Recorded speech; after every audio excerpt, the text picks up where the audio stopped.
Imagine standing before a rusted steel door buried deep beneath the American earth. Its hinges creak as if protesting the decades of silence. Behind it, sealed away since the final days of World War II, lies a vault that few have ever seen. A vault where the spoils of war, forbidden experiments, and secrets meant never to resurface still wait in the dark. Now picture, thousands of miles away, another hidden chamber. Not in America, but inside the cold stone belly of an Austrian salt mine. Nazi guards once patrolled its tunnels, protecting unimaginable treasures, masterpieces stolen from across Europe, gold bars stamped with swastikas, even whispers of documents too dangerous to be revealed. Two worlds, two vaults, both locked in shadows, one built to preserve freedom, the other to fuel tyranny. Yet today, they stand as silent twins of history, time capsules holding the ambitions, the fears, and the obsessions of nations at war. What was hidden? Why were these vaults created? And what do they tell us about the secret war fought not only with tanks and bombs, but with art, gold, and forbidden knowledge? Stay with us, because once these doors open, there is no turning back. What secrets could America possibly want to bury forever? The question lingers like an echo through time. Imagine walking down a narrow corridor, fluorescent lights flickering above your head, the air stale, humming with the faint vibration of hidden machinery. You stop before a massive steel door, thicker than a bank vault, its edges sealed with bolts that haven't been touched for decades. You wonder what could possibly lie behind this. Why would America, a nation that emerged from World War II as the great liberator, need vaults as secretive, as forbidden, as the very bunkers built by its enemies? The truth begins not on American soil, but in the chaos of a world at war. By the early 1940s, whispers spread through military and intelligence circles. The Nazis were not only seizing land, but treasures, artwork, gold, even advanced technologies. For the Allies, the fear was not just of losing battles, but of losing knowledge, power, and history itself. America realized it could not leave its own cultural treasures or military innovations vulnerable. So in secret, deep underground, the United States began constructing vaults. They weren't for public eyes, and they weren't to hold ordinary treasures. They were designed to guard what might tilt the balance of world power. Picture yourself in 1941.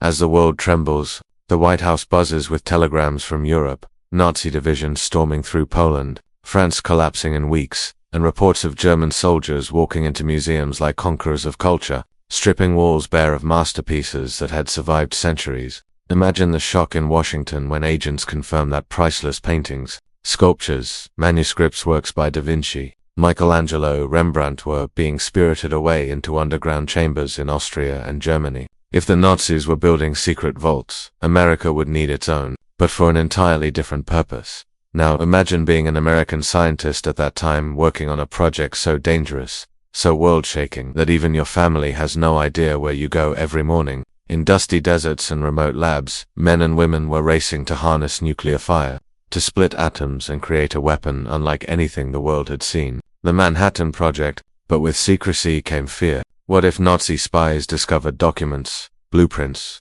or samples? The United States needed places not just to store gold or paintings, it needed vaults to bury knowledge itself. Places where the very instructions for world-ending power could be locked away, unreachable except by a chosen few. One such vault, hidden within the Appalachian Mountains, was said to resemble something out of a science fiction film. Guarded day and night, its contents never fully revealed. Rumors swirled that it held everything from confiscated enemy documents to prototypes of experimental weapons. Yet officially, these vaults did not exist. On paper, they were listed as ordinary storage facilities, supply depots, or even mines that had long gone out of operation. But those who walked inside knew differently. The atmosphere was heavy, not just with the air, but with the weight of responsibility, of secrets too dangerous to ever see. Sunlight.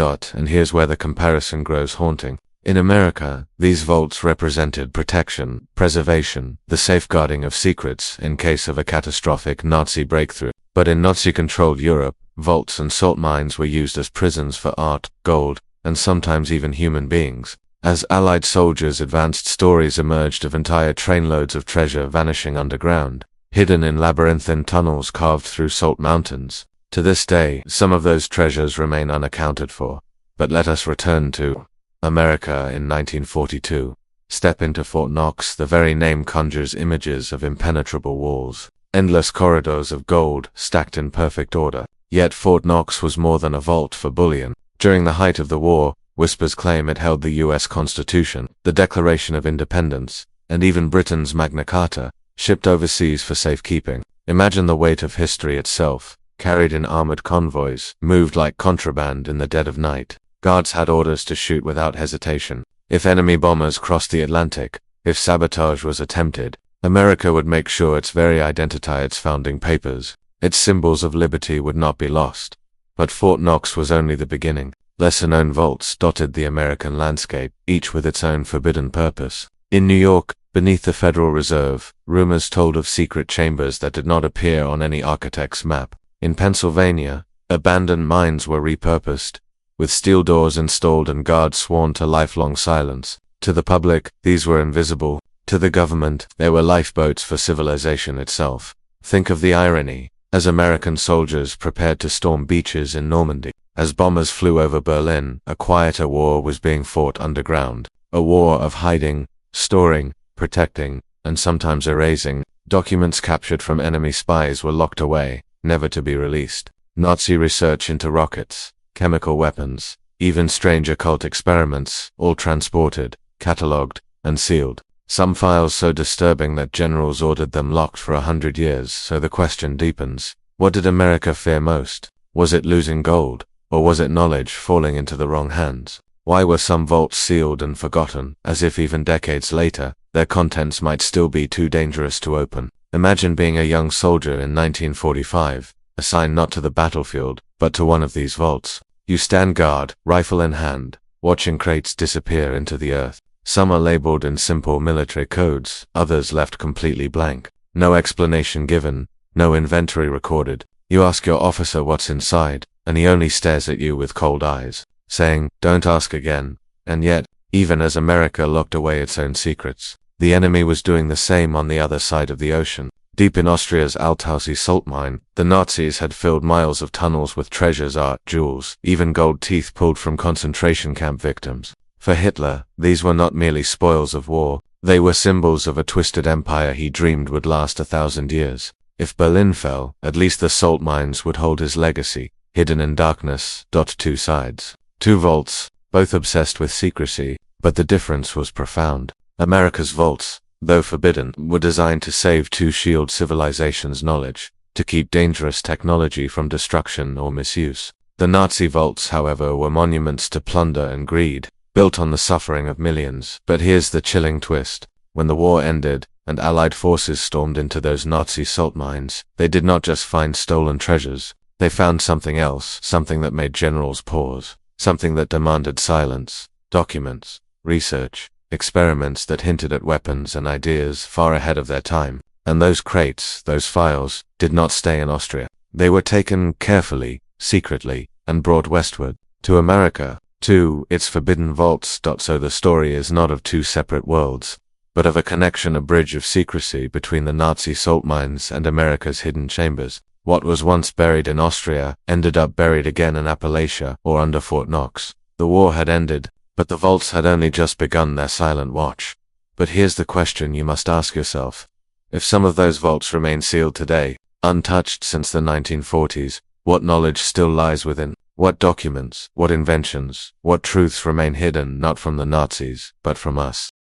What treasures could possibly be worth hiding in a mountain of salt? Close your eyes for a moment and imagine the silence. You are standing inside a cavern so vast that your footsteps echo for miles. The walls glisten with crystals of salt, cold and sharp to the touch, as if the earth itself has grown a skin of glass. The air is damp, heavy, and smells of minerals that have slept undisturbed for centuries. And then your lantern light catches trows of wooden crates, stacked like coffins, stretching endlessly into the dark. Some are nailed shut, some bound with iron, some marked with swastikas. You know instantly this is no ordinary mine. This is a vault, but not a vault built for protection. A vault built for plunder. It is the spring of 1943, and the Nazi Empire is at its height. Hitler's armies have swept across Europe, crushing nations one by one. But the Führer's obsession is not only with territory, it is with art. The paintings of Vermeer, the canvases of Van Gogh, the sculptures of Rodin, all symbols of civilization itself. To Hitler, art was not just beauty, it was power. He dreamed of creating the Führer Museum in Linz, Austria, a colossal gallery that would dwarf the Louvre, filled only with the finest masterpieces, many stolen at gunpoint from their rightful owners. But where do you hide thousands of paintings, tons of gold, priceless manuscripts, when Allied bombers filled the skies? You hide them in the belly of the earth.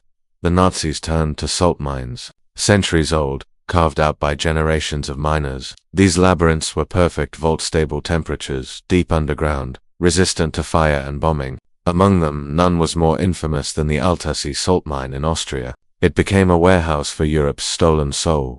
Picture yourself as a German officer in 1944, standing at the entrance to Altausee. Trains pull up under cover of night, boxcars filled not with coal or grain, but with treasures wrapped in burlap. Guards unload them swiftly, hauling crates into the tunnels. Inside those crates, Michelangelo's Madonna of Bruges removed from a Belgian church, the Ghent altarpiece, one of the most important religious artworks ever created, stolen from a cathedral, entire libraries of rare manuscripts, shelves of Jewish-owned art collections ripped from homes in Paris and Warsaw, even gold teeth extracted from concentration camp victims, melted down and poured into bars. The mine became a grotesque museum in the dark. Imagine walking deeper into the tunnels, your boots crunching against salt crystals, lanterns flickering against masterpieces propped against the walls, a Rembrandt leaning casually against raw stone, a Da Vinci sketch rolled up and shoved beside a crate of chalices, priceless treasures of humanity, abandoned like luggage in a station no one was meant to see. But there is something more chilling. Some of these chambers were rumored to hold experimental materials, strange documents, even components of weapons. The Nazis knew that if their empire collapsed, their enemies would find not only treasure but knowledge. And Hitler, in his final madness, ordered that if defeat was inevitable, these treasures were to be destroyed. Explosives were placed throughout the Altausee mine, charges wired and ready to erase centuries of art in a single inferno. Now imagine yourself as one of the monuments, men the special Allied task force sent to protect and recover stolen art. It is May 1945. Germany has surrendered, but the war's final echoes still rumble through the mountains. You enter the Altausee mine. The air is icy, your flashlight beam cutting through dust. Your boots echo on the salt floor. And then, suddenly, you see it. Piles of crates, marked with the names of museums, churches, and private collections from across Europe. You open one inside, a golden chalice from Vienna. Another inside, a canvas glowing with brushstrokes painted hundreds of years before. And then, in the dim light, you see something else. Wooden beams with wires running across them, dynamite charges lodged in the salt walls. You realize how close the world came to losing all of this. If those charges had been detonated, if one officer had pressed a switch, the greatest masterpieces of Europe would have been reduced to smoke. But something stopped it. The mine workers themselves, loyal not to Hitler but to history, had secretly disabled many of the charges, risking their lives to preserve what they could never own. When the Allies catalogued what they found, the scale was staggering. Over 6,000 paintings, sculptures, and artifacts, gold worth billions, entire archives. But some crates contained things less easily displayed. Nazi research papers, scientific prototypes, documents describing chemical experiments, rocket designs, and even the outlines of weapons that seemed far beyond 1940s technology. These were not paraded in museums. They were packed up, shipped out, and quietly transferred westward, some to Britain, many to America, and once again, sealed in vaults far from the public eye. The salt mine became a symbol not just of Nazi greed, but of the fragile line between preservation and destruction. What had been hidden underground for Hitler's glory was now hidden underground again, but this time for the sake of security. Yet even today, questions remain. Not everything was recovered. Some trains vanished before reaching Alt. Some tunnels collapsed. Some crates were misrecorded, mislabeled, or quietly lost in the fog of war. Treasure hunters still dream of lost Nazi gold trains, of untouched chambers buried under rubble. And in whispers, historians admit, yes, some things were never found. So here we are, two vaults across two worlds. America's forbidden chambers, filled with secrets meant to protect. Nazi salt mines, filled with treasures meant to enslave. Yet after the war, their destinies intertwined. American vaults swallowed Nazi vaults, absorbing both treasures and terrors. Files captured in Altausee might still be locked away beneath Fort Knox or in Appalachian storage sites. Art once hidden in the salt may now hang in secure museums, while other pieces vanished into private collections through mysterious channels. And here's the haunting thought.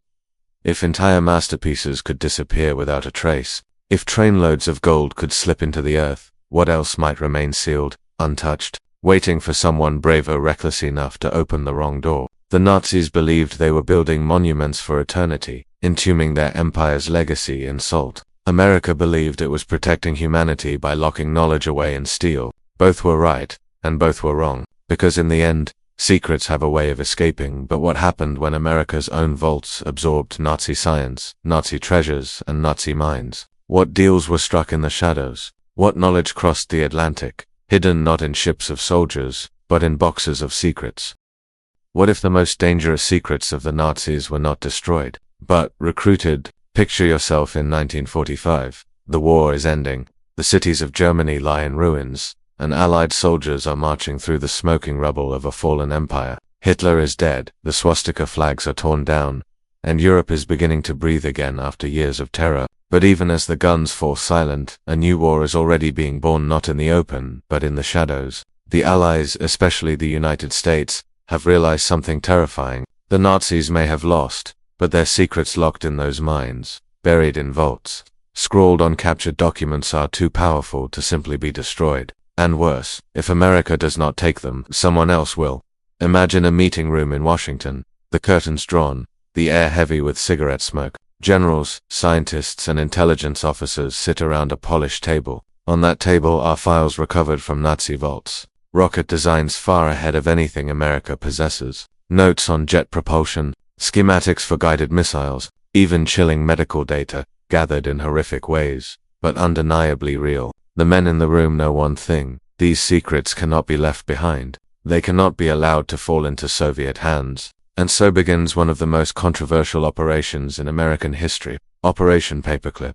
The name sounds harmless, bureaucratic, almost boring, but behind it was a desperate race for power. Under this program, more than 1,600 German scientists, engineers, and technicians were secretly brought to the United States. Some were brilliant innovators, men who had dreamed of conquering space. Others had been loyal Nazis, men who worked under the swastika, who had built weapons of terror for Hitler's regime. Yet now, in the strange logic of a new Cold War, they were no longer enemies. They were assets. Take Werner von Braun. Imagine him in his office in Germany in 1944, pointing at a towering rocket called the W2. It was the world's first long-range guided missile, raining destruction on London with a force that seemed ripped from science fiction. Thousands died under its blasts. And yet, the very same man, with the very same knowledge, would one day lead the American space program. He would design the rockets that carried men not to destruction, but to the moon.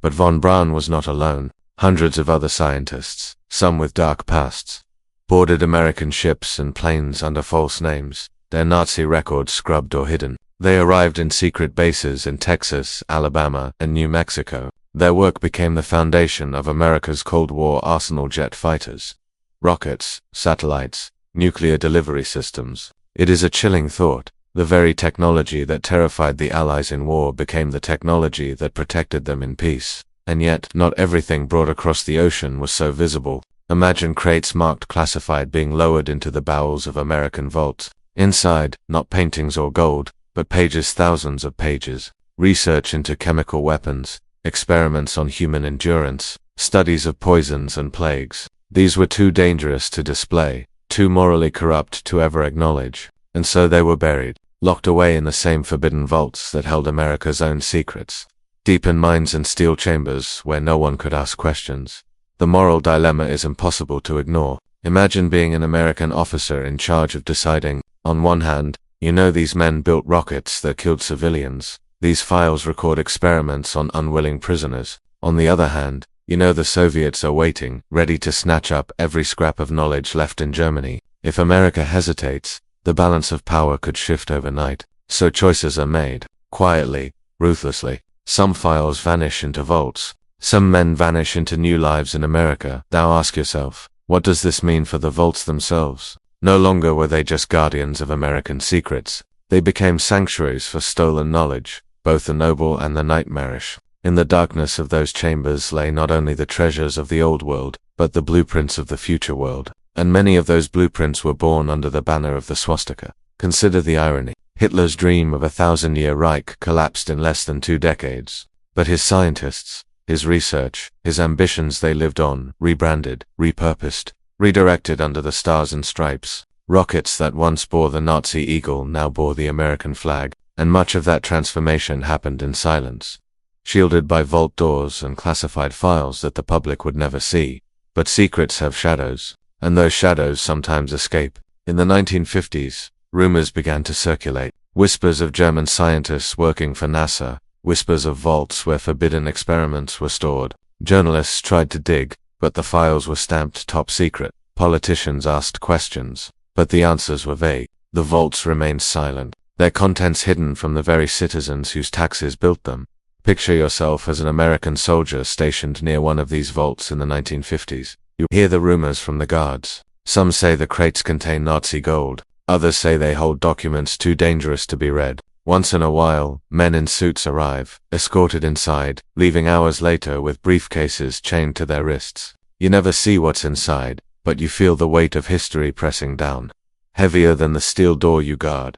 And always, in the distance, the Soviet Union looms. Just as America brought Nazi scientists west, the Soviets brought their share east. Deep inside Moscow's own vaults, German designs were reworked into missiles aimed at Washington. The Cold War became a battle of secrets buried underground, each side racing to unlock the future with knowledge stolen from the same fallen enemy. But here is the question that lingers. When does protection become possession? When does safeguarding knowledge cross the line into hiding truths too dangerous to reveal? For decades, America's forbidden vaults have held the answer. Documents locked away not because they threatened national security, but because they threatened national conscience. And even today, as files are slowly declassified, as faded documents finally emerge from the darkness, we realize something haunting. Not all of them are being released. Not all of them ever will be. Some vaults remain closed, their secrets untouched since the day they were sealed. Perhaps inside lies the final piece of Nazi research, perhaps the last missing painting of Europe's stolen treasures,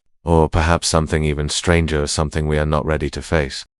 What if the vault still holds secrets we were never meant to find? Imagine stumbling upon a railway line deep in the forests of Eastern Europe. The tracks are overgrown, rusted, half swallowed by earth and time. Locals whispered that a train once vanished here in the last days of the war, a train filled not with soldiers, but with treasure. Some say it carried crates of Nazi gold, others that it bore stolen masterpieces, still others that it carried something far more sinister, documents and technology meant to vanish into the salt mines, but lost forever underground. For decades, explorers and historians have dug, searched, and speculated. They call it the Nazi gold train, a legend that refuses to die.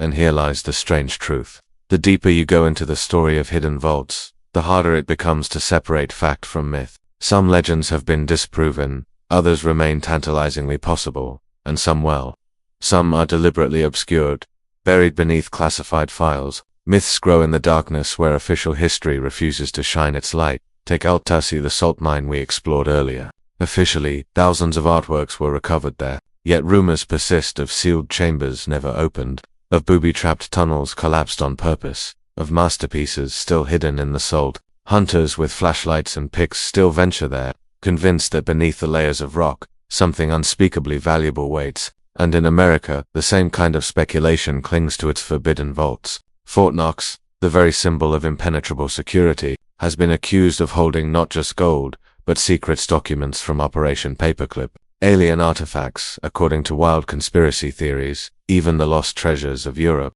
The government denies it all. The vaults remain sealed, and in that silence, legends thrive. Now picture yourself in the 1960s, the height of the Cold War. Newspapers buzz with stories of nuclear drills, missiles in Cuba, spies in every city. And then, every once in a while, a strange story surfaces. A man claims to have seen Nazi markings on crates being moved into an American storage facility. Another insists that American intelligence has entire vaults dedicated to a cult. Research confiscated from Hitler's SS. Most dismiss them as nonsense, but the whispers spread. Why? Because the public knows, deep down, that after the war, America did hide things. They know some vaults exist, and when truth and rumor collide, curiosity grows. One of the most enduring legends concerns Hitler's obsession with the supernatural. The SS looted not only art but religious relics, medieval manuscripts, and artifacts tied to myths of power, the Spear of Destiny, the Holy Grail, ancient texts from monasteries. Were these ever stored in the salt mines? Some believe yes. And when the Allies seized the mines, where did these relics go? If they truly existed, some must have found their way into those American vaults. But no official record confirms it. Could that be deliberate? Could some vaults today hold not just weapons and art, but relics that fueled one of history's darkest ideologies? And then there are the cursed treasures.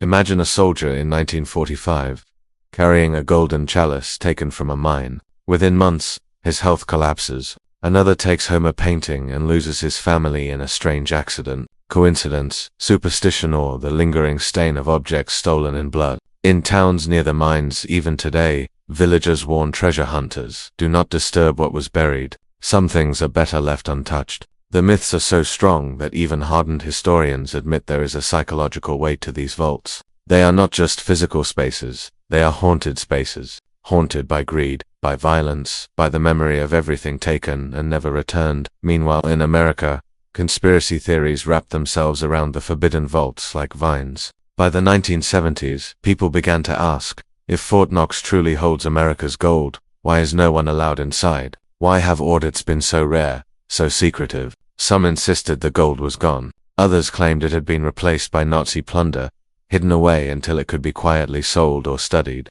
The truth, of course, remains locked behind steel doors, but once doubt is planted, it grows, feeding on every scrap of mystery. Think of the irony. The Nazis hid their treasures to keep them safe for an empire that never lasted. America hid its secrets to keep them safe for a democracy that still endures. Yet in both cases, the result is the same: silence, suspicion, and shadows. For every historian documenting the recovered art, there are a dozen treasure hunters still convinced of secret trains, sealed chambers, or missing vaults. For every declassified document, there are entire rooms of files still stamped classified, and here is where the story turns more unsettling. Some myths about these vaults are false, but some were born from fragments of truth. The Nazi gold train, no proof has ever been found, but we know entire shipments of treasure did vanish. The rumors of relics, documents confirm that Himmler's SS had divisions dedicated to the occult, scouring monasteries for ancient texts.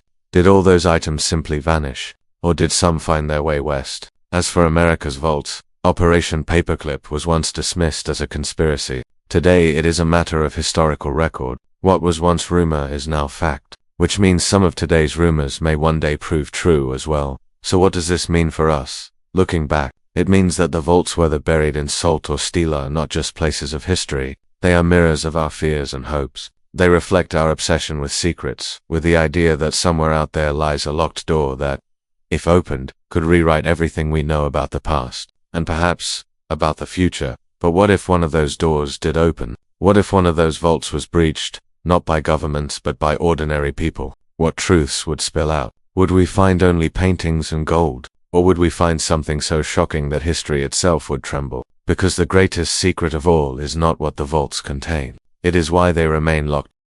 Are the vaults protecting us from the past, or hiding truths too dangerous for the present? Picture yourself standing in front of two doors, one in America, one in Austria, both locked, both silent, both holding within them the weight of a century's worth of shadows. You don't know what lies beyond. It could be art glowing with beauty. It could be gold glimmering in the dark. It could be blueprints, formulas, or relics that might change the course of human history. The question presses on your chest like a stone. Are these vaults protecting us from something terrible, or are they keeping us from knowing the truth? As the decades rolled forward, the vaults did not vanish. They remained. Fort Knox still stands, its doors sealed, its secrets untouchable. The Alto Sea salt mine still stretches beneath the Austrian mountains, its tunnels occasionally reopened for tourists, but much of it still hidden, collapsed, or sealed. They are not relics of the war alone. They are living symbols of how history never fully closes its chapters. Consider what followed after World War II. The Cold War era was not just a clash of armies or ideologies, it was a battle of vaults. America, the Soviet Union, even Britain and France all took what they had gathered from the war and buried it in underground chambers. Each feared the other, discovering what they had learned. Each hid files, each locked away research. What was once Nazi knowledge became the foundation of nuclear arsenals, missile defense systems, and eventually the technology that launched men into space. But for the ordinary citizen, none of this was visible. What they saw was only the silence. Imagine the frustration of historians in the 1970s, requesting access to wartime files only to be told classified. Imagine the suspicion of the public, wondering why vaults built in the 1940s were still sealed in the 1980s. If the war was over, if the Nazis were gone, then what could possibly still be dangerous? The answer was chilling. Knowledge does not lose its danger with time. A chemical formula is as deadly today as it was in 1943. A nuclear blueprint is just as destructive in the 21st century as it was on the day it was drawn. And so, the vaults remain locked, guardians not of treasure but of terror. But there is another layer. Imagine if the vaults contain truths not about weapons, but about morality. Documents detailing experiments carried out on innocent people. Records of decisions made by governments in the shadows. Deals struck that would never survive the light of day. What if those truths, if revealed, would not just endanger security, but shatter trust? In that sense, the vaults are not protecting us, they are protecting those who made the choices. Those who decided what to bury and what to reveal. Now step into the present. You stand in Altaussee, the salt walls glistening under electric light. A guide tells you about the masterpieces recovered, the treasures saved. But then, as you walk deeper, you see the gates blocking off sections of the mine, not open to the public. The sign reads, "What lies beyond?" Collapsed tunnels, perhaps, or maybe something left untouched since 1945. You'll never know. Then you imagine yourself driving past Fort Knox. From the outside, it looks almost unimpressive, low, squat, like a fortress built more for intimidation than beauty. But you know that beneath those walls lies something vast, perhaps only gold, perhaps more. Some say there are chambers even deeper, levels never shown to the public, where files, artifacts, and forbidden knowledge still sleep. Officials deny it, but the silence is deafening. And here is the paradox that grips the imagination. If the vaults were empty, if they held nothing but dust and shadows, wouldn't they simply be opened? Wouldn't governance show the world, prove there is nothing to hide? The fact that they remain sealed suggests the opposite, that something inside is too dangerous, too valuable, or too controversial to release. In the silence, myth becomes truth, and truth becomes myth. That this is where history becomes philosophy. What are we to do with secrets of the past? Do we bury them, as the Americans did, hoping time will dull their sharp edges? Do we expose them, risking chaos but embracing honesty? Or do we accept that some knowledge may never belong to us, that some vaults must remain locked forever? Think again of those two doors. Behind one, the Nazi salt mine, we know what lay inside: greed, plunder, destruction, but also beauty and culture that was nearly lost forever. Behind the other, the American vaults, we can only guess. Perhaps protection, perhaps possession, perhaps both. Together they tell us something about human nature, that even in times of war and peace, we are drawn to the same instinct to hide, to protect, to control. But the haunting thought remains. History is not finished. The vaults are not relics of the past. They are ticking clocks, waiting. One day, perhaps by accident, perhaps by design, one of those doors may open. When it does, what will spill out? A masterpiece that restores hope, a truth that changes everything we know about the war, or a secret so dangerous it was right to keep it locked away. And so the story ends not with an answer, but with a question. Are the forbidden vaults of America and the hidden salt mines of the Nazis protecting us from what should never be unleashed, or are they hiding truths that belong to all humanity? Truths stolen and sealed away in darkness. Perhaps one day you will be the one standing at the door when the lock finally breaks. The choice will be yours, to step inside, or to walk away, leaving the shadows undisturbed.